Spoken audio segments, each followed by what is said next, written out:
Boa tarde. E amanhã nós vamos para onde? Explique aí. Amanhã? Uhum. Amanhã, se Deus quiser, iremos ao Sítio Redondo, né? Isso. Prestigiar o nosso querido presidente da República, Luiz Inácio Lula da Silva. Sítio Redondo, que fica localizado, né, no município de Cachoeira dos Índios. Verdade. Fato inédito, né? Porque antes nunca tinha vindo um presidente da República visitar a nossa cidade.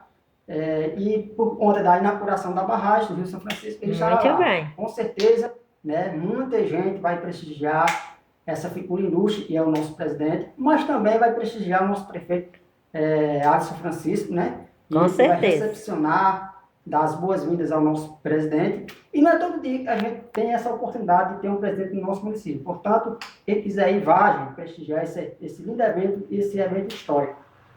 Muito bem. Uma boa tarde.